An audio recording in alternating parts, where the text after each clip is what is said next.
Hi, this is James Eng with Old Capital, and we are here today with Bard.Hoover of Marcus and Millichap.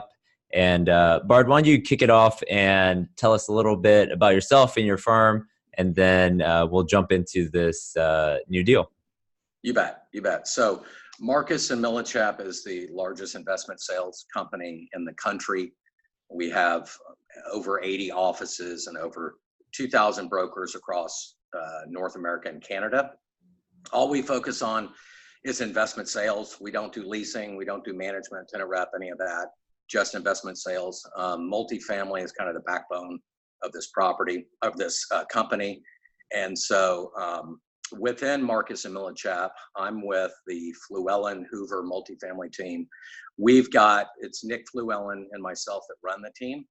We're a 15-person team now. We focus solely on Class B and Class C multifamily. We do some Class A multifamily and some secondary markets, but generally in the MSA of DFW, we focus on Class B and Class C multifamily.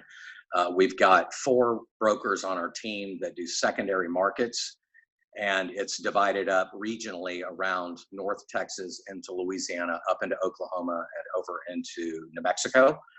And we've got Nick and I that do the 76 units and greater, so the larger properties. And then we've got 2 others on the team that do that as well, that join us in the larger properties. And then we've got 2 guys, Matt Aslan and Joey Murray, that do the 75 and under. So they're divided up. One is Dallas County, that's Joey, and then Matt is Tarrant County, and they do the smaller deals. So we did 53 transactions last year. We're looking to build on that this year and beat that. That was our record. So we're looking to do more than that this year. But we've all been in the business combined for probably 40 years or more. And so, again, all we focus on is Class B and Class C multifamily. Great. Yep. So this particular asset we're offering, Rio on the Parkway, located in Arlington, Texas. It's a 305-unit community built in 1974. Average square footage on this property is 629 square feet, so it's a little bit smaller as far as the units go. Currently getting $1.30 a square foot rents. It's very well located in Arlington on Pioneer Parkway. It fronts Pioneer Parkway and Arkansas Lane, so it has frontage on 2 major thoroughfares with a total car count daily of about 37,000. So that's how they get the majority of their prospective tenants, is just drive-bys. And so I think with a more intense marketing campaign, advertising, I think that you could drive a lot more people here. I was just out at the property earlier today talking to the manager about it. They've got about 10 to 15 UTD students, and for the first time, they are promoting that at UTD. And they've already seen an influx of prospective tenants from UTD coming in. So it is very strong. Arlington schools. Everybody knows Arlington. It's the mecca for the entertainment area in DFW.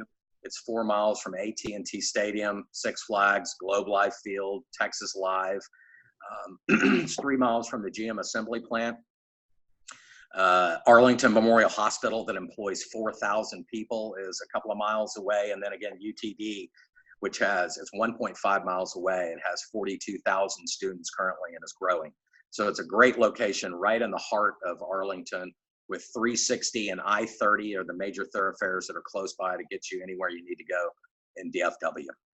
Yeah, and I mean, Bard has listed some properties recently just in this little pocket. I mean, this is probably a micro market of Arlington, but like Cooper Park is just, stone's throw away. And then also Arbor Terrace has like the same frontage as this deal.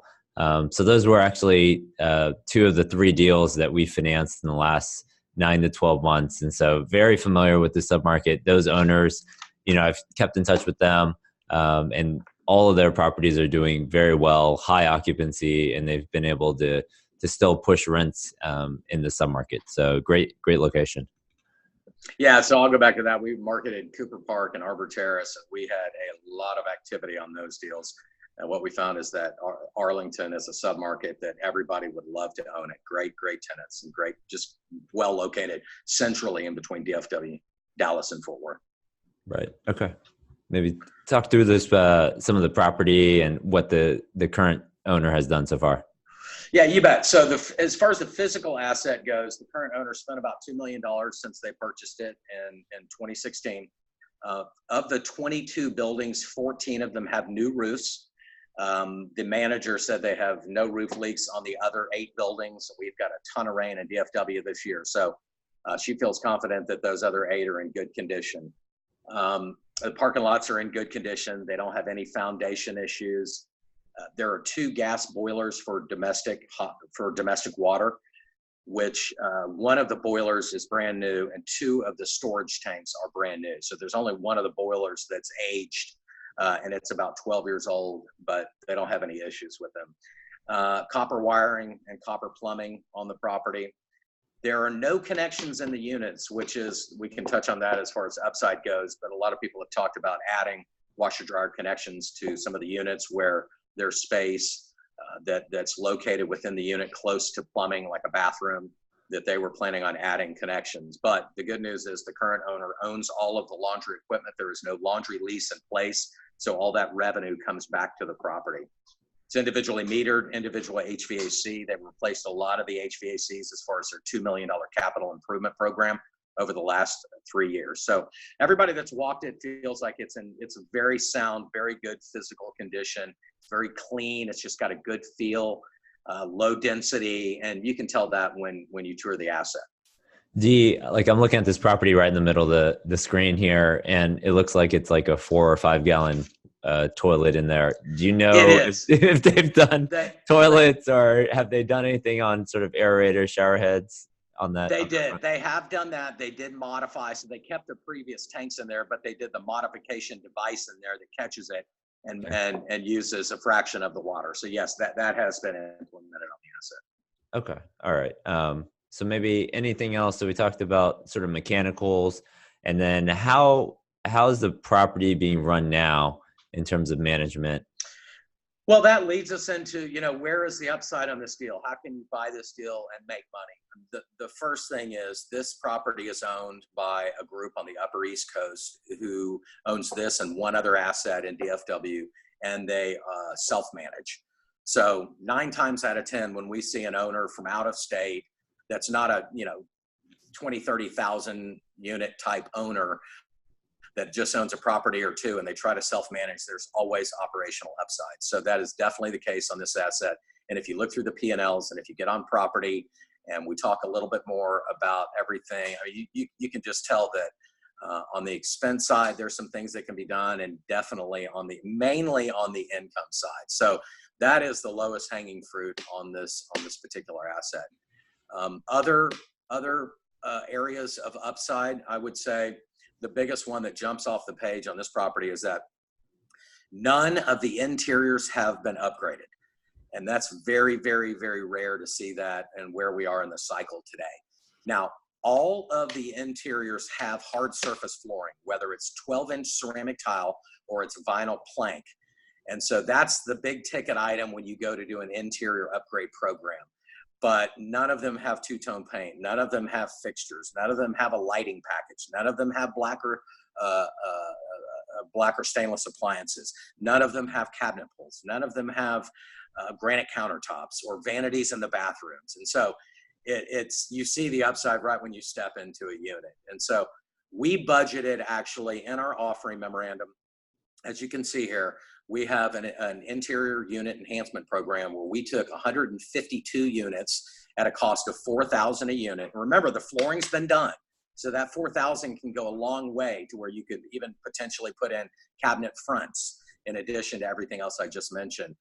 But if you only we budgeted a $76 increase in rent, and you can see that's $11,552 a month, or $138,624 a year. If you cap that at a 6.5 cap rate, that's $2.15 million in value that you've created right there.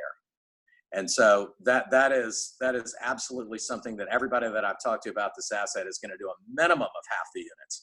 But if you want to leave meat on the bone, like a lot of people do for the next guy, for that upside for them as well, then you can underwrite to half of the units. Okay. Additionally, you'll see on the same chart, we did a reserve parking at 152 units, again, half the property, $20 a unit. We have a total cost of $3,000, but it's a paint can and a reserved, and your maintenance guy can paint it on there, so it's very minimal cost. And so you would basically be looking at about $45,600 a year. If you cap that at a 6.5 cap, that's $700,000 in value creation right there. So the combination of the two is you can very easily go in and increase the value of this property by, close to $3 million by just doing that.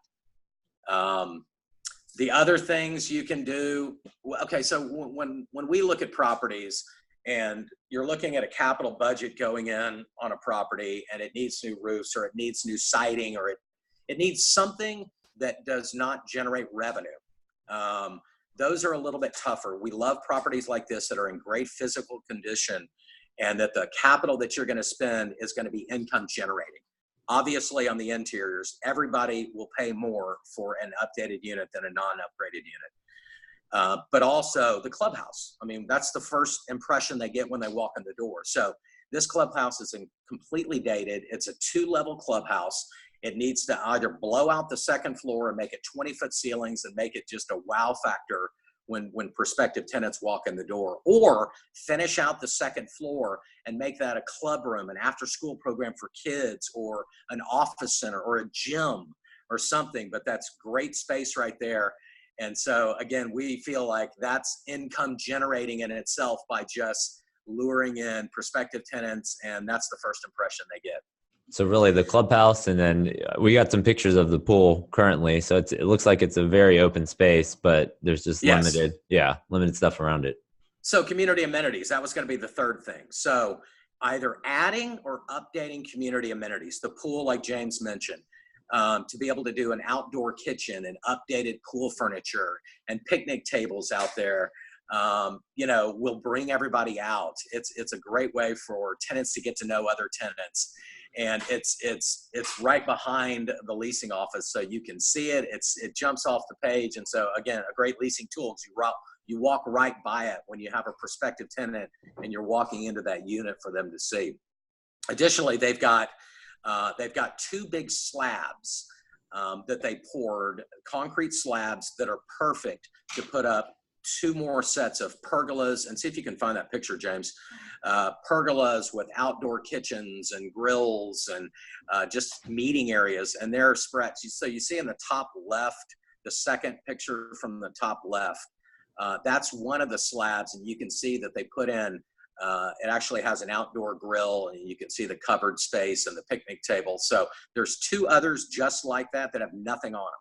So you've got to take those areas and transform them, because you can see all the units that front that right there. It's a great place to go outside and throw some burgers on the grill and hang out and, get to know your neighbors. And so, other areas of upside is you can look to the underwriting. And so obviously loss to lease, they've got $150,000 right now in loss to lease that you could burn that off, and they are burning it.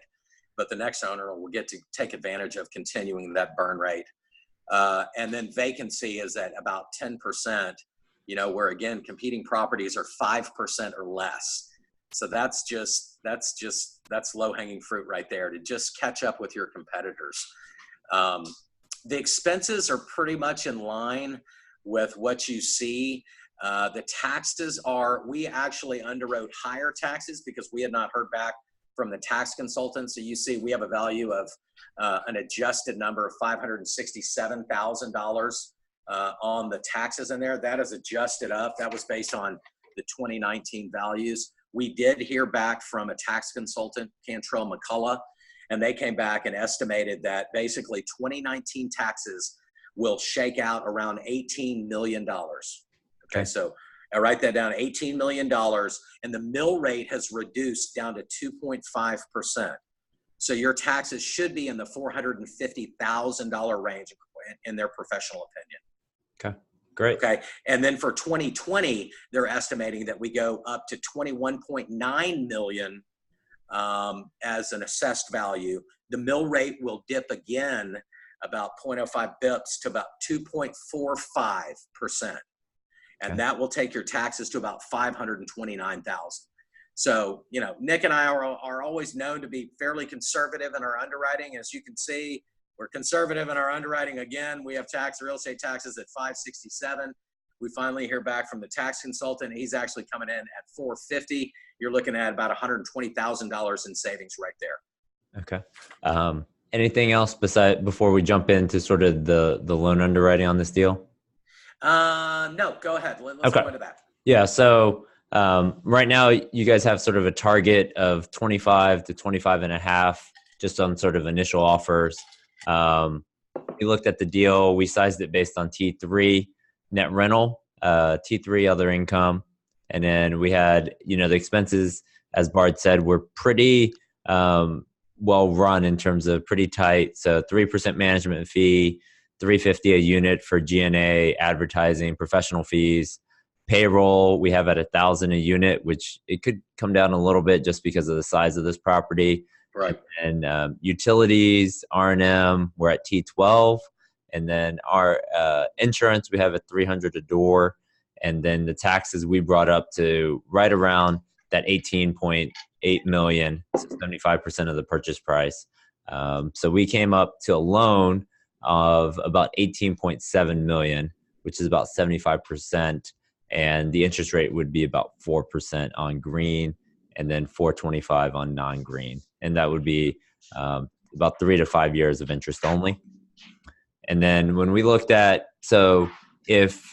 we also looked at an assumption supplemental, and the assumption, because the prepayment would be about $3 million on this deal, we looked at purchase prices of 22 to 22.5 million. And the current loan on the property is 15.6 at 5% with 8 years left. And there is no interest only left on that loan. And so you'd be amortizing day one. And so the max supplemental that you could get would probably be less than $1 million. So most people will underwrite this deal probably just at the 15.6 million and keep it at that number, and then just raise the equity for that difference, and then be able to take it from there and just sort of just go into the deal with a lower basis. So those are the two loan options: new debt and loan assumption. And then Bard, do you have anything in terms of call for offers? This deal has been out for a couple weeks now, but do you guys have any updates sort of on timing and how people can sort of set up tours with you guys? Yeah, this owner wanted to go to market right before July 4th week. We discouraged that, but he really wanted to. So we pushed it out there. We kind of lost that week, actually. And so we'll be announcing probably end of next week. The call for offers date will be early to mid-August. Okay. Early to mid-August will be the call for offers date. All right. Perfect. All right. Thanks for coming on, Bard. And if you guys have any questions, definitely reach out to him or me on the debt. Yeah. And I would add this. Yeah, please do call, because I can get more in depth with the deal, and they would love to get you out there. Everybody that's toured the property has come away liking it more than before they toured it. So happy to take you out anytime. Just give us a call. All right. Thanks a lot, Bard. Thank you, James. Bye.